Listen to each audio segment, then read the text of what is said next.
तो फ्रेंड्स इससे पहले हमने अभी लेंस के बारे में पढ़ा था, तो हमने पहले ही बोला था कि अभी जो लेंस से संबंधित जो कुछ टर्म है उसको हम लोग समझेंगे। तो यहाँ पे समझेंगे लेंस से संबंधित कुछ यहाँ पे पद को हम लोग समझेंगे।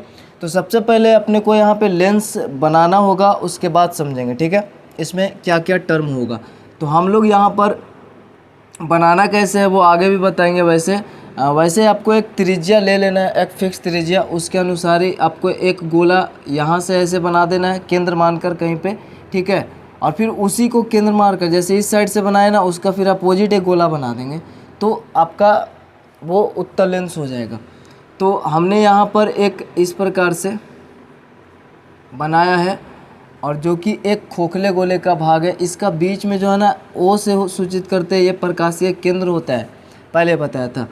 और ये जो गोला है ना, इधर जिस एक गोले का भाग होगा, ये टोटल गोल टाइप का होगा इधर, और ये जिस गोले का भाग है उसका केंद्र को हम लोग बोलेंगे वक्रता केंद्र। तो इसका दो केंद्र होगा, चूँकि ये दो गोले से बना हुआ है ना, एक तो इधर एक गोला है और एक इधर एक गोला है, ठीक है।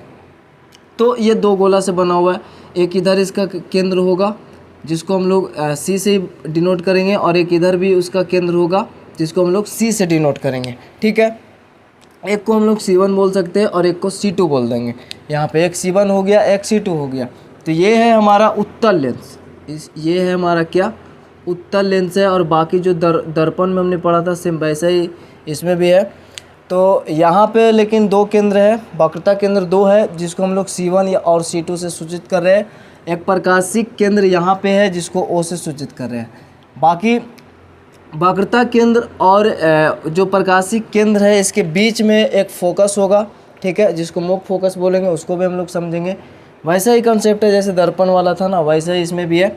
और फोकस और ओ के बीच की दूरी को फोकस दूरी, इस C1 और ओ के बीच की दूरी को वक्रता त्रिज्या बोलेंगे। ये वाला पृष्ठ का जो त्रिज्या होगा उसको वक्रता त्रिज्या, और ये वाला पृष्ठ को जो त्रिज्या होगा उसको भी बोलेंगे वक्रता त्रिज्या। तो इसका भी दो वक्रता केंद्र है, तो इसका दो त्रिज्या भी होगा, दो फोकस भी होगा, एक इधर भी और एक इधर भी, क्योंकि ये पृष्ठ का फोकस अलग होगा, इस पृष्ठ का फोकस अलग होगा, ठीक है।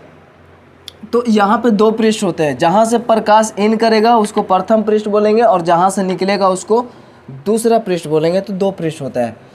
तो आई होप इतना तो क्लियर हो गया होगा। अब यहीं पे हम लोग एक उत्तल तो बना लिया, एक अवतल दर्पण भी बनाते, सेम इसमें भी वैसा ही होता है, ठीक है। जैसे ये है अवतल लेंस, इसको बोलते हैं अवतल लेंस। तो यहाँ पे भी वही है, एक बीच में O होगा प्रकाशिक केंद्र, इसका इधर वाला गोले का ये पृष्ठ भाग है, तो इसका केंद्र इधर होगा एक, जिसको C2 बोलेंगे, और एक इधर वाला जो गोला दिख रहा है ना इधर, ये वाला, तो इधर एक गोला होगा, उसका केंद्र जो होगा वो होगा C1। सेम वैसा ही है, इसके बीच में जो होगा उसको बोलेंगे फोकस, ठीक है। यहाँ पे हम लोग अभी यहाँ पे ऐसे ही फोकस सिर्फ लिख रहे हैं, कहाँ पे F1 कहाँ पे F2 लिखना है ना, उस कंसेप्ट के बारे में भी समझेंगे। वैसे आप इसको जैसे है ना F1 और इसको F2 ऐसा मान सकते हैं। फिलहाल अभी ये F1 है तो ये होगा इसका F2, ठीक है। ये फोकस है। फोकस किसको बोलते थे, जहाँ पे प्रकाश मिलेगा, फोकस पे मिलता है। दर्पण में भी वैसा ही देखा हुआ है, यहाँ भी लेंस में भी वैसा देखेंगे। अब क्या ना कि इसका जो फोकस है, चूँकि यहाँ से समानांतर किरण जाएगा और फोकस पे मिलेगा, तो जहाँ पे मिलेगा ना इसको हम लोग बोल रहे हैं, इसको वैसे लेंस में अगर देखें ना तो F1 इसका यहीं होगा और F2 इसका यहीं होगा, ठीक है। लेकिन जब अवतल लेंस की बात करेंगे ना, तो इसका F2 अपने को इधर लिखना है और F1 अपने को उधर लिखना है, क्योंकि यहाँ पे फोकस जो है ना F2 है, चूँकि यहाँ से प्रकाश की किरणें यहाँ पे मिलेगा, ठीक है। इसका दो फोकस है, तो अगर इधर से गुजारेंगे तो इधर मिलेगा, लेकिन जनरली इधर से गुजारेंगे और यहाँ पे मिलेगा फोकस पे। वो हम लोग बाद में समझेंगे ये फोकस किधर क्या रखना है, ठीक है। फिलहाल F1 F2 हमने उसको लिखा है, ये फोकस है। वैसे भी लिख सकते हैं, ऐसे भी लिख सकते हैं, कोई दिक्कत नहीं है वैसे। तो फिलहाल हम लोग टर्म को समझते हैं कि पहले है वक्रता केंद्र। तो लेंस जिस गोले का भाग है, देखिए ये लेंस हो या फिर वो लेंस हो, वो जिस गोले का भाग है, ये गोले का ही तो भाग है ना, दो गोला से भी बना हुआ, दो गोला से भी बना हुआ गोले का भाग है। तो जिस गोले का भाग है ना, उसके केंद्र को वक्रता केंद्र कहते हैं। तो इसका तो दो गोले का भाग है, दो पृष्ठ है इसमें दिख रहा है, तो दो गोले का भाग है, तो इसका दो वक्रता केंद्र है। फिलहाल लेंस जिस गोले का भाग है उसके केंद्र को वक्रता केंद्र कहते हैं, जिस गोले का भाग है उसके केंद्र को वक्रता केंद्र कहते हैं। इसे C1 और C2 द्वारा सूचित किया जाता है। तो ये भी क्लियर हो गया। उसके बाद है मुख अक्ष किसको बोलते हैं? ये जो रेखा जा रहा ना, यानी दोनों वक्रता केंद्र को मिलाने वाला रेखा जो है, इसी को बोलेंगे मुख अक्ष या प्रधान अक्ष भी बोल सकते हैं। पहले भी हमने समझा था इसको। तो मुख अक्ष दोनों वक्रता केंद्र को मिलाने वाली काल्पनिक रेखा, वैसे एक्चुअली में ऐसा रेखा नहीं, ये काल्पनिक रेखा है, ठीक है। दोनों वक्रता केंद्र को मिलाने वाली काल्पनिक रेखा को प्रधान अक्ष या मुख अक्ष कहते हैं। तो ये तो हो गया यही रेखा जो C1 C2 को मिला रहा है, इसी को बोलेंगे मुख अक्ष। उसके बाद है वक्रता त्रिज्या। तो वक्रता त्रिज्या किसको बोलेंगे? तो लेंस के वक्र पृष्ठों की त्रिज्याओं को लेंस की वक्रता त्रिज्या कहते हैं।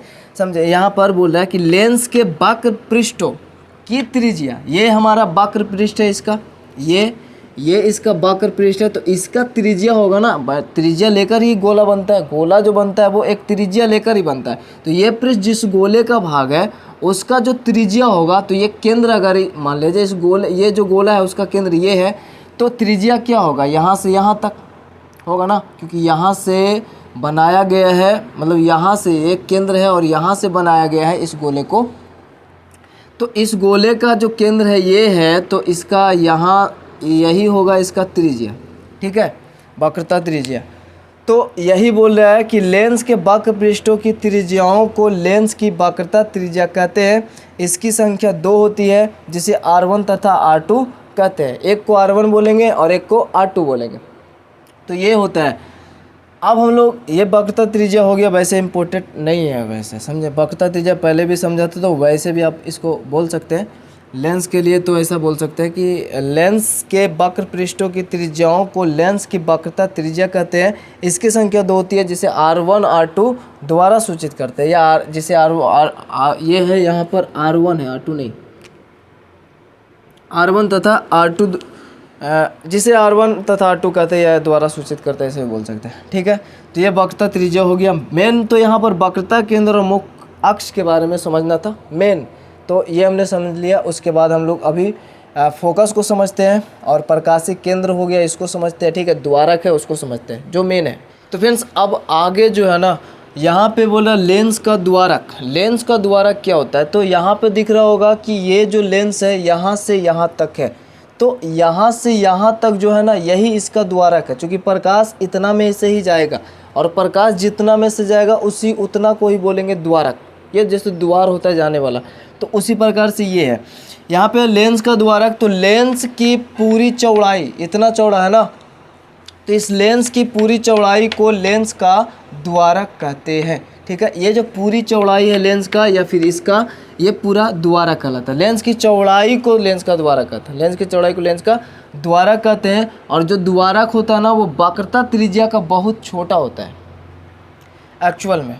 यहाँ पे आप फिगर अगर देख रहे होंगे तो ये फिगर है सिर्फ, ठीक है, ये एक्चुअल में लेंस नहीं है। लेंस तो ऐसा छोटा सा होता है, चश्मा में आपने देखा होगा कि लगा हुआ होता है लेंस, तो कैसा होता है, बहुत छोटा होता है ना, चश्मे के अंदर फिर लेंस होता है तो वो छोटा होता है। और भी लेंस देखा होगा तो छोटा होता है वो एक्चुअल में, जैसे मसूर का दाल की तरह होता है ना, उसी प्रकार से कुछ आकृति होता है, मसूर के दाल टाइप सा भी होता है, लेकिन होता है छोटा। तो वहाँ पे छोटा होता है। अब इतना अगर गोला आप देख रहे हैं, इतना गोला देख रहे हैं, तो वो हो सकता है इतना बड़ा गोले का भाग हो, बहुत मतलब बड़ा गोला का भाग हो, तो वहाँ पे गोला बड़ा गोला का भाग होता है, अब इतना छोटा होता है। तो रियलिटी में अगर देखेंगे तो पता चलेगा। यहाँ पे नहीं, यहाँ पे आपको दिखेगा कि जो यहाँ पे यहाँ से यहाँ की जो दूरी है और जो द्वारक है वो लगभग सेम लग रहा होगा, ठीक है ना, लेकिन एक्चुअल में ऐसा नहीं है। जो द्वारक है वक्रता त्रिज्या से बहुत छोटा है, यानी इसके बीच की दूरी से इसके बीच की दूरी जितना है ना, उससे बहुत छोटा होता है द्वारक।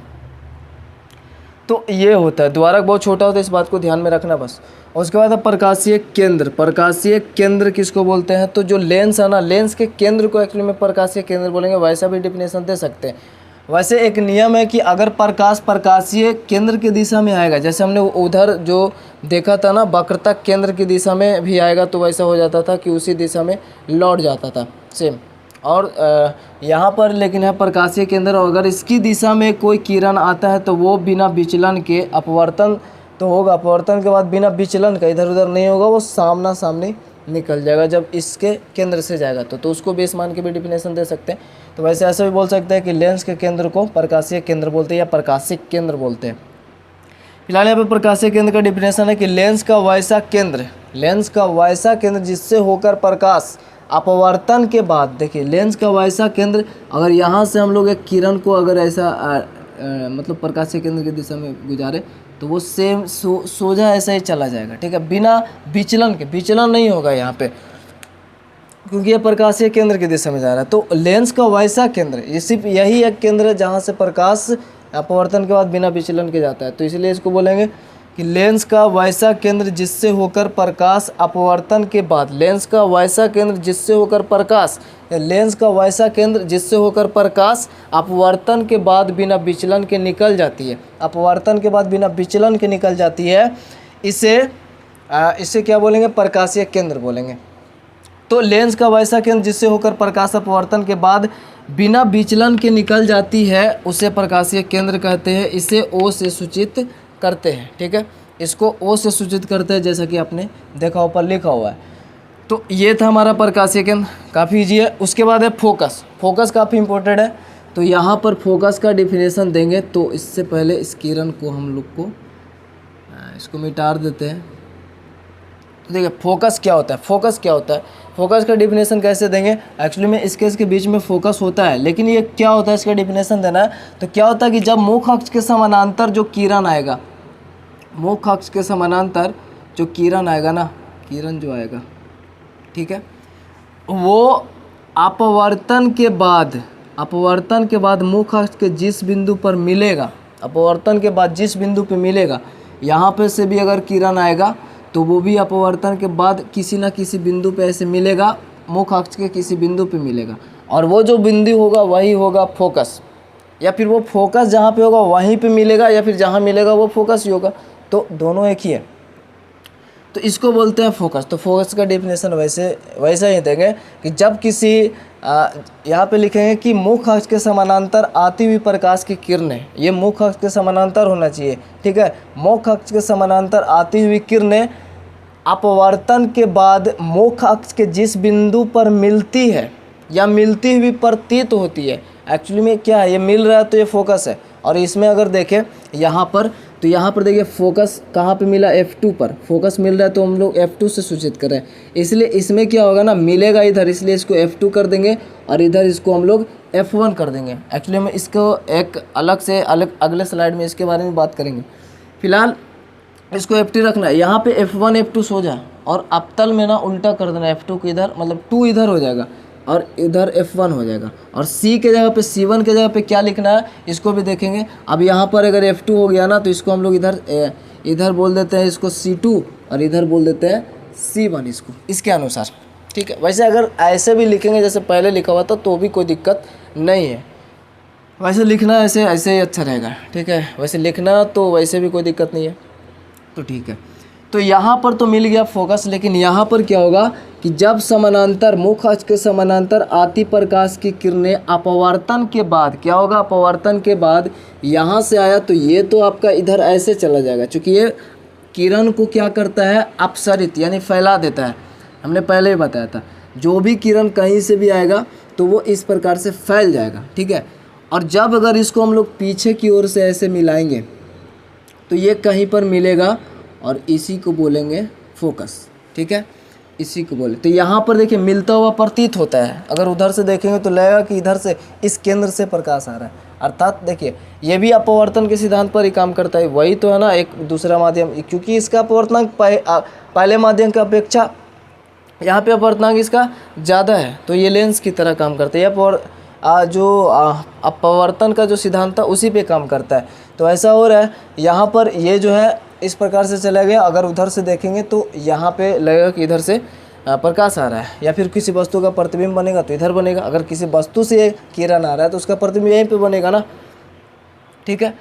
तो ये बात है, इसको बोलेंगे फोकस। तो डेफिनेशन ऐसे देना है फोकस का कि मुख्य अक्ष के समानांतर आ रही प्रकाश की किरणें, मुख्य अक्ष के समानांतर आ रही प्रकाश की किरणें क्या होगा, यहाँ पर जब किरण आएगा और इससे टकराएगा तो अपवर्तन होगा। तो मुख्य अक्ष के समानांतर आ रही प्रकाश की किरणें अपवर्तन के बाद और अपवर्तन होगा उसके बाद क्या होगा, तो ये मुख्य अक्ष के किसी बिंदु पे मिलेगा और किस पे मिलेगा, फोकस पे मिलेगा, उसी को फोकस बोलेंगे।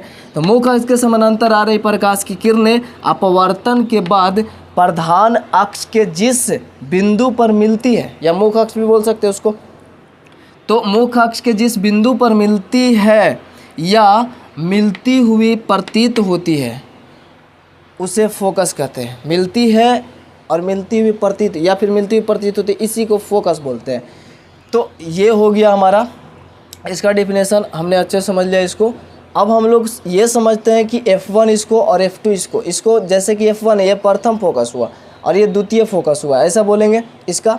तो फ्रेंड्स अब हम लोग समझते हैं फोकस F1 F2 को किधर लिखना है। तो इसमें एक प्रथम फोकस होता है, एक द्वितीय फोकस होता है, तो इसको समझते हैं। और इसके साथ में हमें किरण निरेख के बारे में पता चलेगा। जैसे हमने अभी एक किरण निरेख के बारे में देख लिया था कि अगर वो प्रकाशीय केंद्र से जाता है ना, तो अपवर्तन के बाद बिना विचलन के वो निकल जाता है, यानी विचलन नहीं होता जब प्रकाशीय केंद्र से जाता है तब। तो वो पहला देखा था, वैसा भी इसमें भी होगा।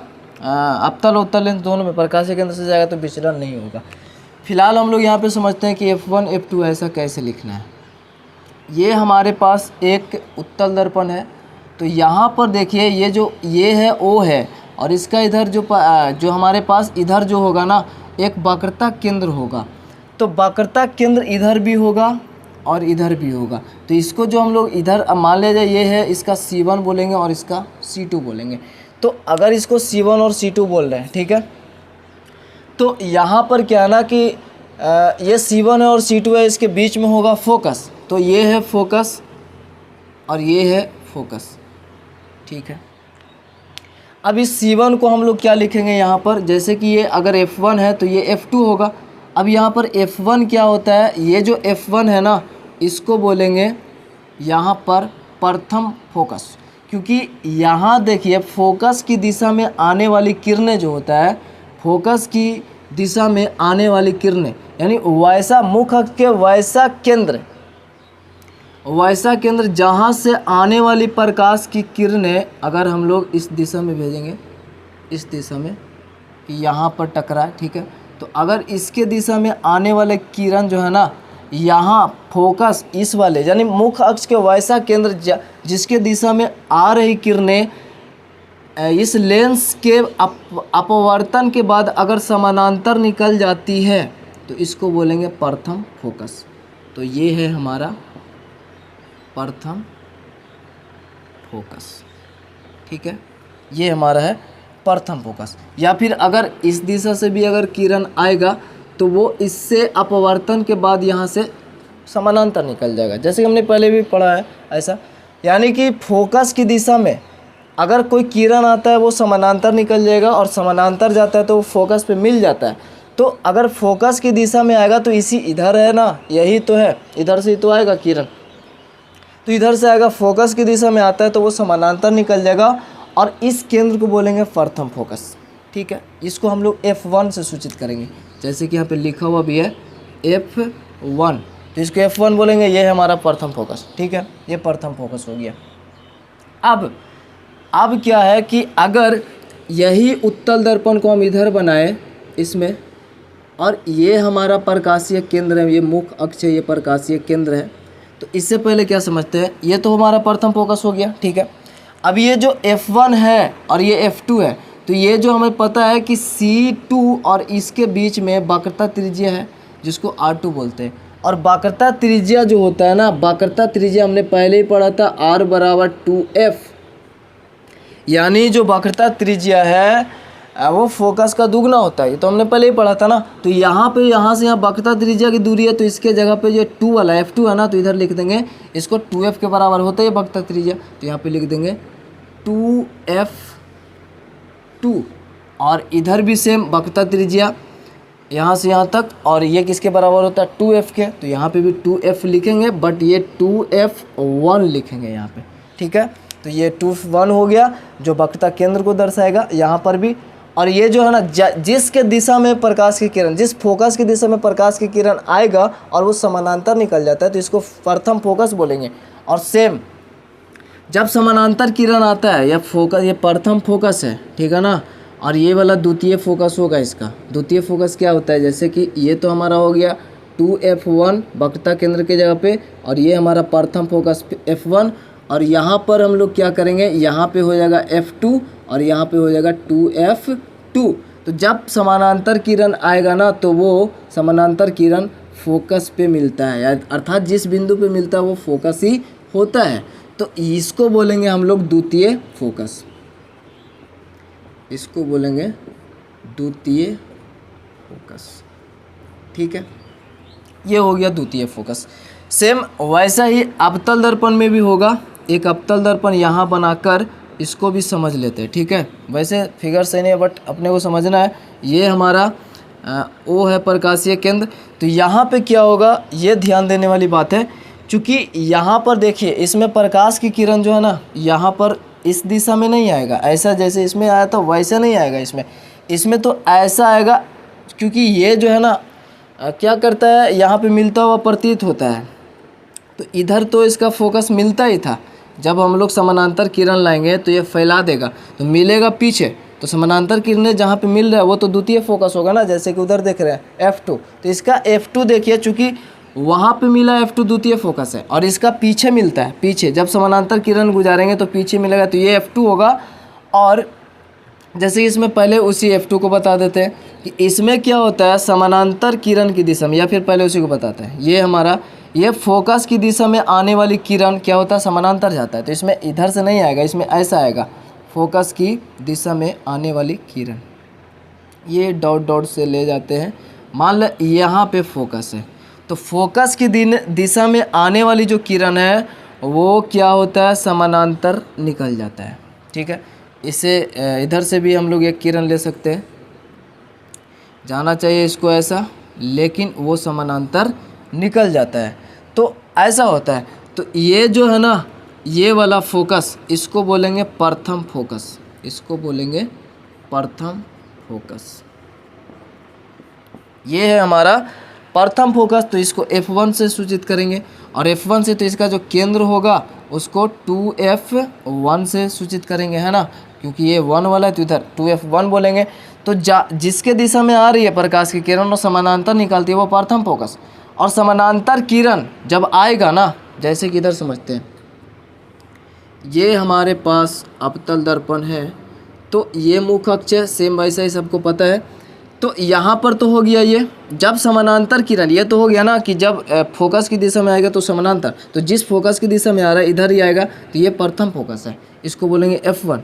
और ऐसा समझ सकते हैं कि जब समानांतर किरण अब अगर आएगा इस प्रकार से समानांतर किरण आएगा, तो ये तो ऐसा निकल जाएगा ना अपवर्तन के बाद, लेकिन इसको पीछे की तरफ अगर मिलाएं तो ये मिलेगा, पीछे की तरफ मिलाएं तो ये मिलेगा। और ये जहाँ पे मिलेगा ना, यही होगा इसका, ये जहाँ पे मिलता है पर समानांतर किरणें जहाँ पे मिलता है इसको बोलते हैं द्वितीय फोकस। तो ये हो जाएगा इसका F2, और इसको बोलेंगे द्वितीय फोकस। ठीक है, आई होप अब कोई कन्फ्यूजन नहीं रहेगा किधर क्या लिखना है, और द्वितीय फोकस क्या, प्रथम फोकस क्या है। तो ये अब F2 हो गया। तो इधर जो केंद्र होगा ना, उसको केंद्र की जगह पे क्या लिखना है, 2f, तो 2f तो लिखना है, लेकिन 2 है तो 2f2। और बाकी इस दिशा में आ रहा था तो ये इधर हो जाएगा F1, और जो केंद्र रहेगा वो हो जाएगा 2f1। तो वो तो नाप के अपने को बनाना है पेंसिल से अच्छे से। तो ये था प्रथम फोकस, जिसके दिशा में प्रकाश की किरण, जिस फोकस की दिशा में आता है वो समानांतर निकल जाता है, वो प्रथम फोकस होता है।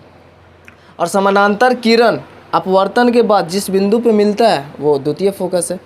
और इसमें द्वितीय फोकस उधर है और इसमें द्वितीय फोकस इधर है। तो इसके दिशा में आ रहा है यहाँ पर, और ये समानांतर निकल रहा है, तो ये तो प्रथम फोकस है ना इसका। तो प्रथम फोकस इधर होता है और इसका प्रथम फोकस इधर है, बस इतना ध्यान रखना है अपने को। और इसमें देख रहे हैं कि ये जो समानांतर किरणें हैं वो पीछे मिलता है, तो इसको बोलेंगे द्वितीय फोकस F2। ठीक है, तो आप कोई भी एक याद रख सकते, याद रहेगा, जैसे कि समानांतर किरणें जिस बिंदु पे मिलेगा वो द्वितीय फोकस। तो इसको देख रहे हैं कि समानांतर किरणें उधर मिलता है तो वो द्वितीय फोकस, और इसका समानांतर किरणें इधर मिलता है तो इधर द्वितीय फोकस, बाकी जो बचा उधर प्रथम फोकस। तो ऐसा भी बोल सकते हैं। तो आई होप ये आपको समझ में आ गया होगा। और जो है ना इसका किरण रेख तो हमने देख ही लिया ना, जब फोकस की दिशा में आएगा तो समानांतर, और समानांतर रहेगा तो फोकस पे, जैसे सेम इसमें फोकस की दिशा में रहेगा तो वो समानांतर गुजरेगी किरणें, और समानांतर रहेगा तो फोकस से आती हुई यहाँ पे प्रतीत होगा। एक और जो हमने देखा था, ये हमारा पहला है और ये हमारा दूसरा है। ये क्या है, किरण आरेख हम देख रहे हैं यहाँ पे, लेंस से संबंधित पद नहीं देख रहे हैं यहाँ पर। ये है हमारे पास किरण आरेख को देख रहे हैं, तो यहाँ पे टॉपिक उस प्रकार से लिख सकते हैं, तो किरण आरेख, ये हमारा किरण आरेख है। एक्चुअल में हमने किरण आरेख को भी साथ में बता दिया और साथ में प्रथम फोकस द्वितीय फोकस भी समझ में आ गया होगा। तो ये हमारा पहला है कि पहला ऐसा बोल सकते हैं कि अगर फोकस की दिशा में आएगा समानांतर, और हमने बता दिया वो फोकस जिसके दिशा में आता है वो प्रथम, इधर भी, और इधर अगर फोकस की दिशा समानांतर और समानांतर रहेगा तो फोकस पे मिलता है। ये द्वितीय फोकस और प्रथम फोकस हो गया, और साथ में ये किरण आरेख भी है। ये आपको याद भी रखना कि फोकस में आएगा तो समानांतर और समानांतर रहेगा तो फोकस पे मिलता है। और तीसरा क्या था, तीसरा था जो हमने पहले देखा था कि अगर प्रकाशीय केंद्र की दिशा में कोई किरण आ रहा है, प्रकाशीय केंद्र ये O है, ठीक है, ये O है, तो इसकी दिशा में जो आएगा वो ऐसे ही सोझा निकल जाएगा, ठीक है, मतलब ऐसा कुछ विचलन उचलन नहीं होगा, सेम वैसा ही, चाहे वो उत्तल हो चाहे अवतल हो, इसमें भी वैसा ही होगा। अगर ये O है प्रकाशीय केंद्र ये है, तो इसकी दिशा में किरण जो आएगा वो ऐसा निकल जाएगा, ठीक है, बस इतना अपने को ध्यान रखना है। तीनों, ये किरण रेख भी हो गया, प्रथम फोकस द्वितीय फोकस। तो अगर वो जो कंसेप्ट है ना उसको याद रखना कि ये F2 किधर होगा, F1 किधर होगा, ठीक है। तो अभी अगर हम देखें इस क्वेश्चन को, काफ़ी इंपॉर्टेंट क्वेश्चन है, तो इसको हम लोग इस स्लाइड मतलब इस पार्ट में देख लेते हैं इसको, ठीक है। तो देखिए इसमें बोल रहा है कि उत्तल लेंस को अभिसरित, अभिसरित का मतलब होता है एक जगह पे केंद्रित कर देना, और अपसरित का मतलब होता है फैला देना, ठीक है। तो ये दो होता है। तो इसको वहाँ पे जो हमने देखा था ना अभिसारी और अपसारी, चूँकि वहाँ पे अवतल दर्पण है ना उसको अभिसारी दर्पण बोलते थे, क्योंकि वो एक जगह पे केंद्रित करता था, और उत्तल दर्पण जो था वो फैला देता था, वहाँ पे मिलता हुआ प्रतीत होता था। तो जस्ट इसका अपोजिट है कि उत्तल लेंस को यहाँ पे अभिसारी लेंस बोलेंगे, जो कि वहाँ पे उल्टा था, और यहाँ पे अवतल लेंस को अपसारी लेंस बोलेंगे। अब बात आती है कि क्यों बोलेंगे, क्योंकि ये जो है ना प्रकाश की किरणों को एक जगह पे केंद्रित कर देता है, यानी कि अभिसरित कर देता है, एक बिंदु पे मिला देता है, और ये जो है प्रकाश की किरणों को फैला देता है, मिलाता नहीं है, फैला देता है, बट यहाँ पे मिलता हुआ प्रतीत होता है। तो ये फैला देता है और ये मिला देता है, तो ये फैलाया तो अपसरित और ये मिलाया तो अभिसरित बोलेंगे इसको। तो वही बोल रहा है कि जब किरणें, देखिए जब किरणें उत्तल लेंस से गुजरती है, जब किरणें उत्तल लेंस से गुजरती है तो उत्तल लेंस इन किरणों को अभिसरित कर देता है। जब किरणें उत्तल लेंस से गुजरती है तो उत्तल लेंस इन किरणों को अभिसरित कर देता है, अर्थात एक बिंदु पे मिला देता है। तो वही बोल रहा है कि इन किरणों को अभिसरित कर देता है, यही कारण है कि उत्तल लेंस को अभिसारी लेंस कहते हैं। तो बस इतना है। उसके बाद है अवतल लेंस को अपसारी लेंस क्यों कहते हैं, तो सेम वैसे ही लिखना, बस यहाँ पे लिखना कि ये अपसारित कर देता है। तो जब किरणें अवतल लेंस से गुजरती है या पड़ती है उस पर, जब किरणें अवतल लेंस से गुजरती है तो अवतल लेंस इन किरणों को अपसरित कर देता है। जब किरणें अवतल लेंस से गुजरती है तो अवतल लेंस इन किरणों को अपसरित कर देता है, अर्थात फैला देता है। तो किरणों को अपसरित कर देता है, यही कारण है कि अवतल लेंस को अपसारी लेंस कहते हैं। तो ये दो क्वेश्चन था, काफ़ी इंपॉर्टेंट है। उसके बाद हम लोग अब आगे देखेंगे, किरण रेख भी देख लिया हमने, तो अब चिन्ह प्रपाठी को देखेंगे। जैसे यहाँ पे वो दर्पण में जो हमने ध्रुव का देखा था ना, उसी प्रकार से ये प्रकाशीय केंद्र है यहाँ पर, और सभी दूरियाँ इसी से नापा जाएगा, और सेम वैसे ही है, किरण रेख की दिशा में प्लस और उसके अपोजिट माइनस। तो ये देखेंगे, ठीक है।